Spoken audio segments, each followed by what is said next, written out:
Hello foodies, this is Faisal from andcook। আশা করছি আপনারা সবাই অনেক বেশি ভালো আছেন। আজকে আপনাদের জন্য থাকছে একটি স্পেশাল রেসিপি, আর আজকের রেসিপিটা হচ্ছে পুরান ঢাকার বাবুচিদের স্পেশাল মোরগ পোলাও। এই মোরগ পোলাও রেসিপিটা কিন্তু রেগুলার কোনো চিকেন বিরিয়ানির রেসিপি না, এটার কিন্তু কিছু স্পেশালিটি আছে। আর আজকে আমি চেষ্টা করব বাবুচিদের সেই স্পেশাল মোরগ পোলাও রেসিপিটাকে আপনাদের একটু সহজভাবে রান্না করে দেখাতে, আর সেই সাথে কিছু টিপস অ্যান্ড ট্রিক্স শেয়ার করার চেষ্টা করব, যাতে আপনারাও ঘরে বসে পুরান ঢাকার বাবুর্চিদের সেই মোরগ পোলাও স্বাদটাই পান। সো আর কথা না বাড়িয়ে let's go to my kitchen and cook. সবার প্রথমে এখানে আমি 800 গ্রাম করে ওজনের 2টা মুরগি নিয়ে নিয়েছি, আর প্রসেসিং বা কাটাকুটির পরে এই 2টা মুরগির ওজন হয়েছে মোট 1 কেজি। এবার আমি চিকেনটাকে সামান্য ম্যারিনেট করব। সো সবার প্রথমে এখানে সামান্য লবণ দিয়ে দিচ্ছি, সাথে অ্যাড করে দিচ্ছি চিমটি পরিমাণ জর্দা রং। এটা আমি ব্যবহার করছি একটু বেটার লুকের জন্য, তবে এটা টোটালি অপশনাল, আপনারা চাইলে এটা বাদ দিতে পারেন। এবার লবণ আর ফুড কালারটা আমি চিকেনের সাথে ভালো করে মেখে নিচ্ছি।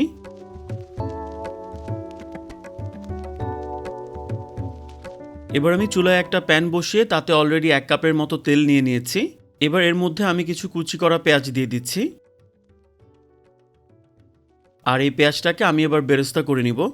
আর পেঁয়াজ বেরেস্তা করার সময় কিন্তু এটাকে কন্টিনিউয়াস নাড়াচাড়া করতে হয়, এতে করে পেঁয়াজ বেরেস্তার কালারটাও ভালো হয়, তাছাড়া এটা খুব ক্রিস্পি হয়। সো আমার পেঁয়াজ বেরেস্তা হয়ে গেছে, এবার আমি এটাকে তুলে নিচ্ছি। আপনারা যখন পেঁয়াজের বেরেস্তাটা করবেন তখন চেষ্টা করবেন যেন পেঁয়াজের বেরেস্তাগুলো পুড়ে না যায়, আর এটা যেন কিছুটা মুচমুচে থাকে। এবার এই বেরেস্তার তেল দিয়েই আমি বাকি রান্নাটা করব। আর বেরেস্তার তেল দিয়ে যদি মোরগ পোলাওটা রান্না করা হয় তবে কিন্তু এটা খেতে খুব টেস্টি হয়। এবার আমি এই তেলের সাথে এক্সট্রা 2 টেবিল চামচের মতো ঘি দিয়ে দিচ্ছি। এবার এখানে আমি কিছু গোটা গরম মশলা অ্যাড করব। সবার প্রথমে দিয়ে দিচ্ছি 2 টুকরা দারচিনি, অ্যাড করছি 5 থেকে 6টার মতো ছোট এলাচ, 4টার মতো লং দিয়ে দিচ্ছি, আরও দিচ্ছি 2টা তেজপাতা। এবার এই গোটা গরম মশলাগুলোকে আমি তেলের মধ্যে সামান্য ভেজে নিব। কিছুক্ষণ ভাজার পরে গোটা মশলার একটা সুন্দর ঘ্রাণ কিন্তু তেলে ছড়িয়ে পড়বে। আর এই পর্যায়ে আমি এখানে দিয়ে দিচ্ছি 1 টেবিল চামচ আদা বাটা, সেই সাথে দিয়ে দিচ্ছি 1 টেবিল চামচ রসুন বাটা, অ্যাড করে দিচ্ছি 8 থেকে 10টার মতো কাঁচামরিচ। আর কাঁচামরিচটাকে আমি এখানে ফালি করে অ্যাড করেছি, আর ফালি করে দিলে কাঁচামরিচের ঝালটা একটু ভালোভাবে ছড়াবে। আর আমি কিন্তু এখানে মরিচের পরিমাণ কিছুটা বাড়িয়ে দিয়েছি, কারণ এই রান্নায় আমি আর কোনো মরিচের গুঁড়া ব্যবহার করব না। কিছুক্ষণ পর যখন মশলাটা কিছুটা ভুনা হয়ে যাবে তখন আমি এর মধ্যে ম্যারিনেট করে রাখা চিকেনটাকে অ্যাড করে দিচ্ছি।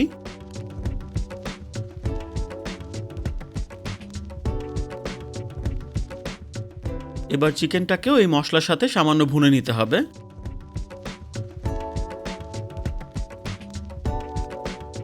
এবার আমি এখানে দিয়ে দিচ্ছি 1/4 কাপের মতো টক দই।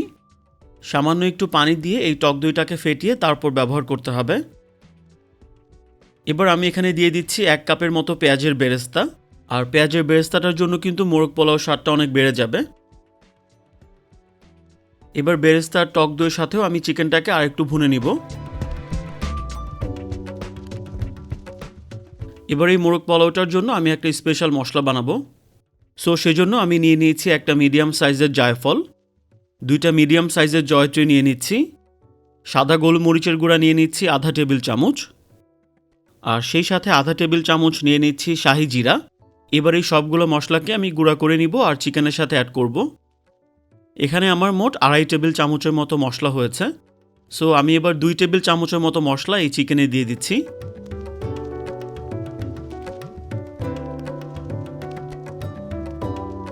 আর এই বাকি মশলাটা আমি রান্নার পরবর্তী পর্যায়ে ব্যবহার করব। এবার মশলার সাথে চিকেনটাকে আবারও ভুনে নিচ্ছি।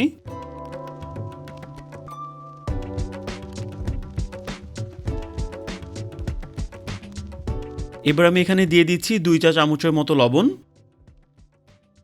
সাথে দিয়ে দিচ্ছি 1.5 চা চামচের মতো চিনি। লবণ আর চিনির পরিমাণটা আপনারা আপনাদের স্বাদ অনুযায়ী বাড়িয়ে বা কমিয়ে নিতে পারেন। এবার আমি চিকেনটাকে আবারও সামান্য নেড়ে চেড়ে 5 থেকে 7 মিনিটের জন্য ঢাকনা দিয়ে রান্না করব।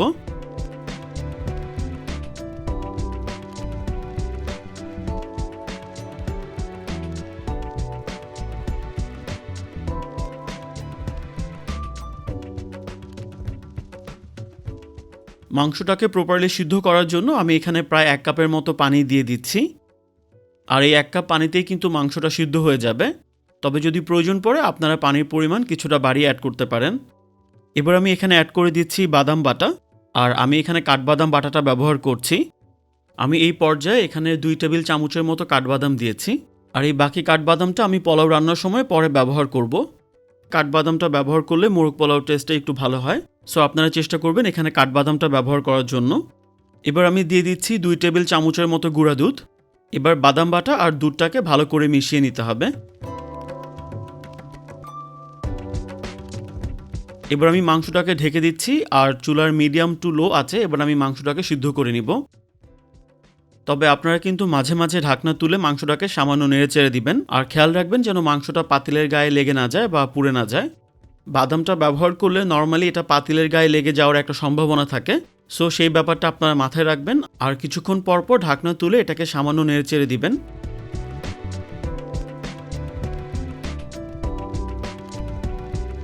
সো চিকেনটা কিন্তু এখানে কুক হয়ে গেছে, আর মশলাগুলোও কিন্তু তেল থেকে সেপারেট হয়ে গেছে।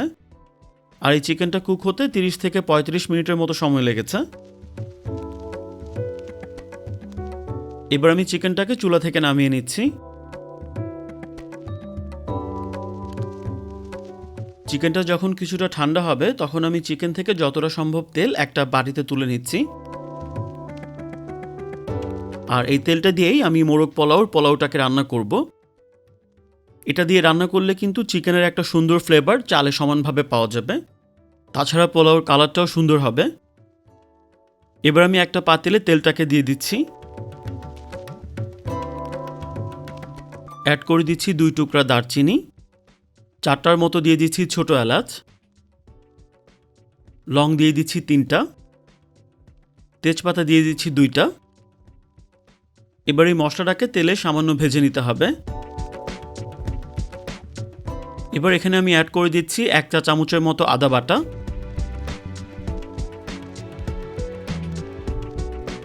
সেই সাথে রসুন বাটা দিয়ে দিচ্ছি 1 চা চামচ। এবার আদা আর রসুনটাকে সামান্য ভেজে নিচ্ছি যাতে করে কাঁচা গন্ধটা চলে যায়। এবার আমি এখানে 3 কাপ পোলাওয়ের চাল অ্যাড করছি। এই চালটাকে আমি আধা ঘন্টা আগে ভালোভাবে ধুয়ে পানি ঝরাতে রেখে দিয়েছিলাম। এবার এই চালটাকে 2 থেকে 3 মিনিটের মতো ভালো করে ভেজে নিতে হবে, আর এই সময় কিন্তু চুলার আঁচটাকে মিডিয়ামে রাখতে হবে। চালটাকে যদি মিডিয়াম হিটে এভাবে ভেজে নেওয়া যায় তাহলে কিন্তু পোলাওটা খুব ঝরঝরে হবে। সো 2 থেকে 3 মিনিট চালটাকে ভেজে নেওয়ার পর এখানে আমি এবার অ্যাড করে দিচ্ছি 6 কাপের মতো গরম পানি। যেহেতু আমি আজকে 3 কাপ চালের রান্নাটা করছি সেজন্য আমি তার দ্বিগুণ অর্থাৎ 6 কাপ পানি এখানে ব্যবহার করছি। তবে আপনাদের মধ্যে যারা এই রেসিপিটাকে প্রথমবারের মতো ট্রাই করবেন তারা 6 কাপের পরিবর্তে 5.5 কাপ পানি দিতে পারেন, অর্থাৎ আধা কাপ পানি আপনারা এখানে কম ব্যবহার করবেন। এতে করে পোলাওটা বেশি নরম হয়ে যাওয়ার সম্ভাবনাটা কমে যাবে। শুরুতে আমি যে মশলাটা বানিয়ে নিয়েছিলাম সেই বাকি মশলাটাকে এবার এখানে দিয়ে দিচ্ছি, আর এটা প্রায় আধা টেবিল চামচের মতো হবে। এবার বাকি কাঠবাদাম বাটাটাকেও আমি এখানে দিয়ে দিচ্ছি, আর এটা 1 টেবিল চামচের মতো হবে। এর সাথে দিয়ে দিচ্ছি 2 টেবিল চামচের মতো গুঁড়া দুধ। এবার আমি এখানে অ্যাড করছি স্বাদমতো লবণ, আর সাথে অ্যাড করে দিচ্ছি 1/2 চা চামচের মতো চিনি। এবার এই সব কিছুকে পানির সাথে ভালো করে নেড়েচেড়ে মিশিয়ে নিতে হবে। এবার আমি এখানে অ্যাড করে দিচ্ছি 4-5টার মতো আলু বোখারা, 20টার মতো দিয়ে দিচ্ছি কিশমিশ, 4-5টার মতো কাঁচামরিচ দিয়ে দিচ্ছি। আর কাঁচামরিচের মাথাটা আমি এভাবে সামান্য ভেঙে দিচ্ছি, এতে করে কাঁচামরিচের ফ্লেভারটা ভালোভাবে রিলিজ করবে।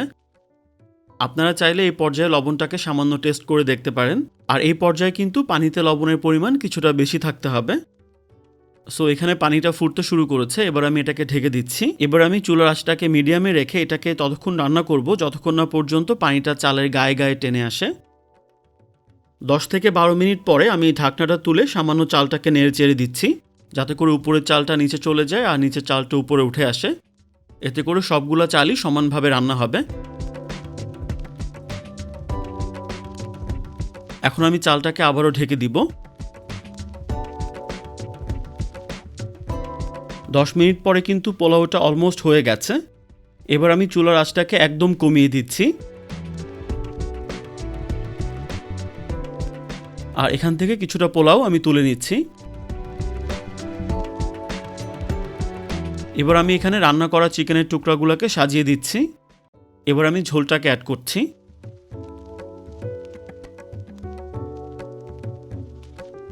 দিয়ে দিচ্ছি কিছুটা পেঁয়াজের বেরেস্তা,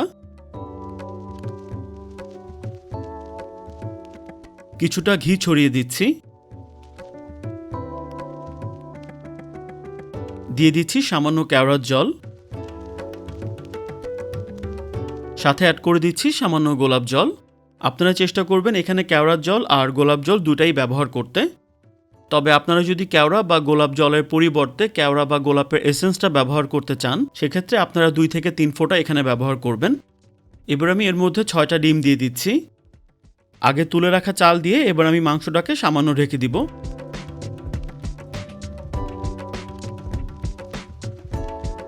এর উপরে আরও কিছুটা পেঁয়াজের বেরেস্তা ছড়িয়ে দিচ্ছি।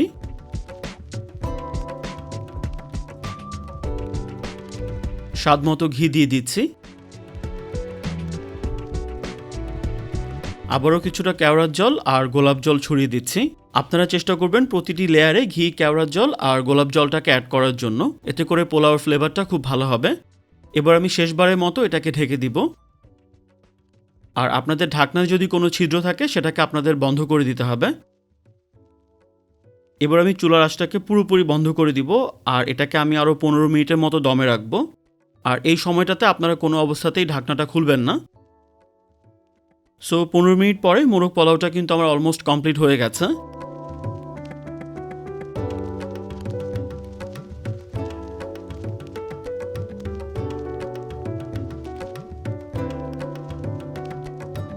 আর দেখতেই পাচ্ছেন এই চালটা কতটা সুন্দর ঝরঝরে হয়েছে।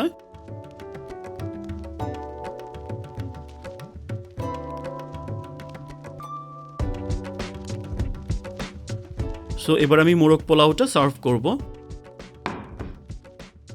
সো এবার একটু মোরগ পোলাওটাকে ট্রাই করা যাক।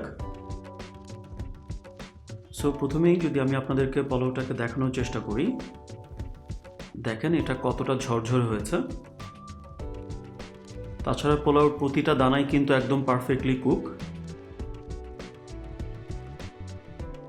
আর দেখেন চিকেনটাও কিন্তু বেশ সফট, ভালোভাবেই কুক হয়েছে। সো একটু বিসমিল্লাহ বলে ট্রাই করে দেখি।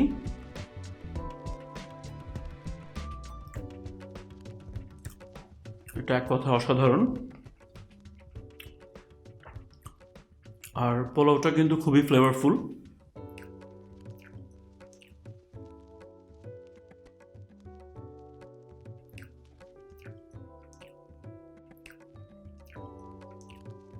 আমি যে কেওড়ার জল আর গোলাপ জলটা দিয়েছিলাম প্লাস ঘি, এই প্রত্যেকটার কম্বিনেশন মিলে কিন্তু খুব দারুণ একটা ফ্লেভার ক্রিয়েট করেছে এখানে।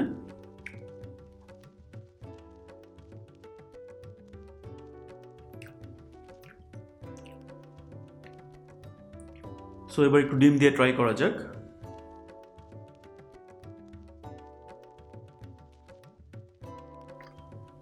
এই পোলাওতে একটা অ্যারোমেটিক ব্যাপার আছে। সো ডিমটা দিয়েও এটা খেতে খুব ভালো লাগছে। আর মাংসের কথা তো আমি আগেই বলেছিলাম। এক কথা এটা খেতে খুব ভালো হয়েছে। আর হোপফুলি যদি আপনারা এটা বাসায় ট্রাই করেন, আপনাদেরও এটা ভালো লাগবে। সো গাইস, ভিডিওটা যদি ভালো লাগে অবশ্যই লাইক করবেন। আর এখনও যারা চ্যানেলটাকে সাবস্ক্রাইব করেননি প্লিজ সাবস্ক্রাইব করবেন। আর সবাই অনেক বেশি ভালো থাকবেন। Take care. আপনাদের সবার কাছে আমার একটা রিকোয়েস্ট থাকবে, দয়া করে আপনারা কেউ খাবার অপচয় বা নষ্ট করবেন না। Food is life, please don't waste food.